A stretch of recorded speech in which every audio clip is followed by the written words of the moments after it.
RV அர்லேக்கரை சந்திப்பதற்காக மீண்டும் செல்கிறார் தவேக தலைவர் விஜய். இதற்காக தன்னுடைய இல்லத்திலிருந்து அவர் புறப்பட்டிருக்கிறார். அந்த காட்சிகளை நாம் பார்த்து வருகிறோம்.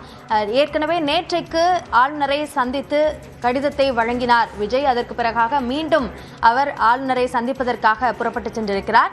இது தொடர்பான கூடுதல் விவரங்களை வழங்குவதற்காக நம்முடைய சிறப்பு செய்தியாளர் அபினேஷ் இணைந்திருக்கிறார். அவரோடு பேசலாம். அபினேஷ், இப்போ ஆளுநரை மீண்டும் தவேக தலைவர் விஜய் சந்திக்க வருவதற்கு என்ன காரணம்? இப்போ ஆளுநர் அழைப்பு விடுக்காதது என்பதும் ஒரு முக்கிய பேசுபொருளாக மாறி இருக்கிறது. இப்போ அது தொடர்பான என்ன விளக்கம் இதுவரை ஆளுநர் மாளிகை தரப்பில் தெரிவிக்கப்பட்டிருக்கு?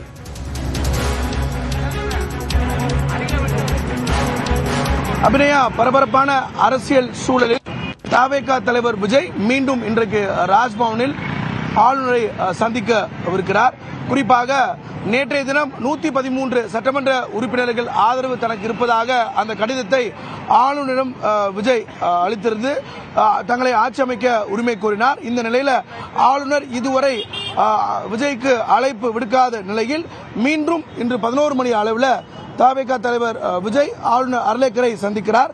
தங்களை மீண்டும் ஆட்சி அமைக்க அழைப்பு விடுக்குமாறும் மீண்டும் சந்தித்து வலியுறுத்த இருக்கிறார். குறிப்பாக தவேக 108 இடங்களை கைப்பற்றியிருந்தாலும் கூட பெரும்பான்மையான இடங்கள் கிடைக்காத நிலையில் கூடுதலாக 5 இடங்கள் காங்கிரஸோடு சேர்த்து 113 இடங்களை அவங்க கொடுத்திருந்த நிலையில் தற்போது வரை அவருடைய ஆட்சி அமைக்க உரிமை கோரிய அந்த கடிதத்திற்கு ஆளுநர் பதில் தரவில்லை.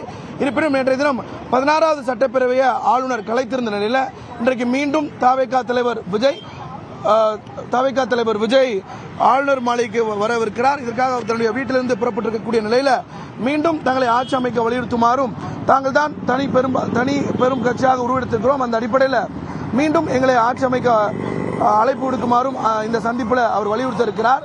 இந்த நிலையில் ஃப்ளோர் டெஸ்ட்ல நாங்கள் தங்களுடைய பெரும்பான்மையை நிரூபிக்க இருக்கிறோம் அப்படிங்கிறத மீண்டும் வலியுறுத்த இருக்கிறாங்க. இதற்கு பிறகு பனையூரில் அவருடைய கட்சி அலுவலகத்தில் தவேக சட்டமன்ற உறுப்பினருடைய ஒரு ஆலோசனை கூட்டமும் நடைபெற இருக்கிறது. ஒரு முக்கியமான நிகழ்வாக இருக்கிறது.